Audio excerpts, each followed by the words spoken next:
देश के जाने माने विद्यालय सेठ आनंद राम जयपुरिया स्कूल की एक बहुत ही प्रेरणादायी व्यक्तित्व हमारे साथ मौजूद हैं, जो हमारे दिल में बसती है। जी हाँ, हम बात कर रहे हैं सेठ आनंद राम जयपुरिया स्कूल की प्रधानाचार्य महोदय श्रीमती पूजा सिंह जी की। मैम कृपया अपना सामान्य परिचय देने का कष्ट करें। मेरा नाम पूजा सिंह है और इस समय सेठ आनंदराम जयपुरिया स्कूल की प्रिंसिपल हूँ, प्रधान अध्यापिका।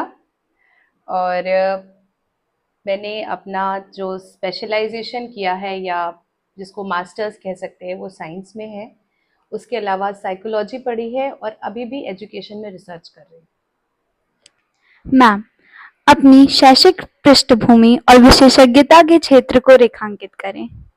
शैक्षिक भूमि जैसे मैंने अभी बताया कि विज्ञान है, लेकिन साइकोलॉजी में मेरा बहुत ज़्यादा इंटरेस्ट था तो उसकी भी पढ़ाई अभी कर रही हूँ। और उसका रीज़न सिर्फ एक है, क्योंकि विद्यालय से जुड़ी हूँ, रोज़ अलग अलग बच्चों से मिलना पड़ता है, अलग अलग पेरेंट्स से मिलना पड़ता है, तो सबको समझना और उनका समाधान निकालना ये मेरा प्राथमिक काम रहता है। तो इसीलिए इस पे ज़्यादा ध्यान देते हुए पढ़ाई अभी भी चल रही है और मुझे लगता है हमेशा चलती रहनी चाहिए। मैम वर्तमान उपलब्धि को हासिल करने के लिए आपने किन किन बाधाओं का सामना किया एवं कैसे किया? वर्तमान उपलब्धि की अगर बात की जाए तो हाँ, मुश्किल थी। मुश्किल इसलिए भी बहुत ज़्यादा थी कि शायद जो सोचा था जैसे ही वैसे नहीं चला। बहुत अलग अलग परिस्थितियों से पढ़ाई भी हुई। पहले तो पढ़ाई की अगर मैं बात करूँ तो क्योंकि पापा पुलिस में थे तो हर साल उनका अलग जगह ट्रांसफ़र हो जाता था, लेकिन बहुत सपोर्टिव थे। उनका कभी भी ये नहीं रहता था कि जहाँ ट्रांसफ़र हो रहा है वहीं जाना है। वो जो भी जिले का सबसे अच्छा विद्यालय होता था उसके आसपास घर लेते थे, हम लोगों को सेटल करते थे और कहते थे तुम लोग पढ़ो, और वो अपनी पोस्टिंग्स पे जाते रहते थे। तो इस तरीके से सेटलमेंट कभी बहुत नहीं हो पाया कि बहुत लंबे समय तक मैं कहीं रही हूँ। लेकिन हाँ, जिलों के हिसाब से मेरी पढ़ाई बदलती रही, चेंज होते रहे। उसकी एक नुकसान भी हुआ कि कहीं बहुत अच्छे बॉन्ड नहीं बने मेरे। लेकिन उसका फ़ायदा ये हुआ कि मुझे लोगों से मिलना, समझना, बात करना, अडैप्टेशन बहुत ज़्यादा आ गया। अब ये है कि अभी कहीं भी रह लो, आराम से सर्वाइव कर लेंगे, जो आजकल के बच्चों में मैं देखती हूँ कि कम है। फिर उसके बाद भी मन था एमएनसी में वर्क करने का और 4 साल किया भी। टीसीएस में मैंने वर्क किया। फिर उसके बाद शादी हो गई। वहाँ पे थोड़ी कठिनाइयाँ आई जहाँ मुझे वो नौकरी अपनी छोड़नी पड़ी। दोनों अलग-अलग जगह रहते थे तो ये एक दोनों में से किसी एक को तो छोड़नी ही थी।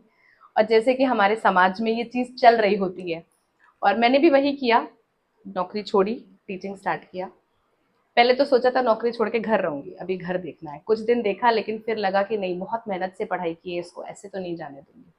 मैं पढ़ी हूँ तो मैं आगे पढ़ाऊँगी। फिर मैंने पढ़ाना शुरू किया।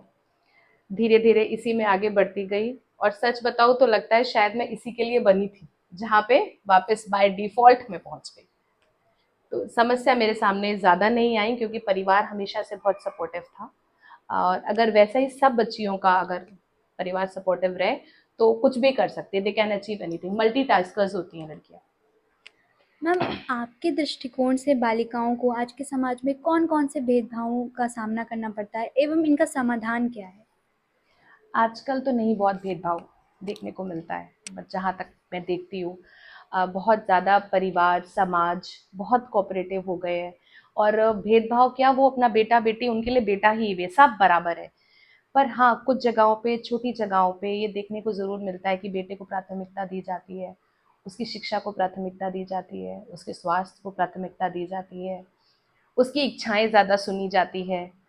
और उसके पीछे एक ये मानसिकता बनी हुई है कि ये ही हमारे साथ रहने वाला है, आगे देखने वाला है, बेटी दूसरे घर जाने वाली है। इस सोच को थोड़ा-सा ख़त्म करने की ज़रूरत है कि बेटी की शादी हो जाती है, वो दूसरे घर चली जाती है या किसी और की होती है। आप ही की है, आप ही की रहेगी और जब करेगी तो आपके लिए ही करेगी। ये माँ-बाप को ज़्यादा समझने की ज़रूरत है।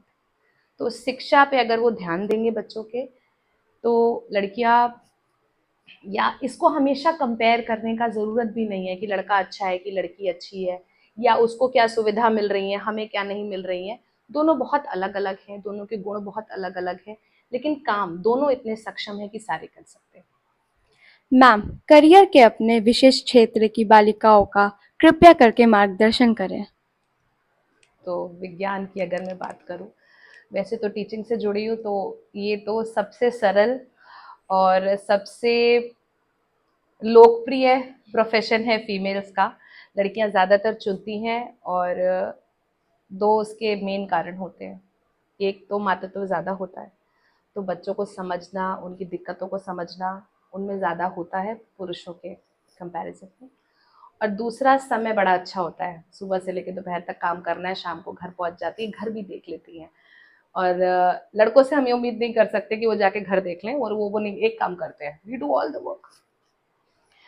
तो टीचिंग एक बहुत अच्छा प्रोफेशन है करने के लिए, बिकॉज इससे आप आगे वाली पीढ़ी को बहुत कुछ दे सकते हो।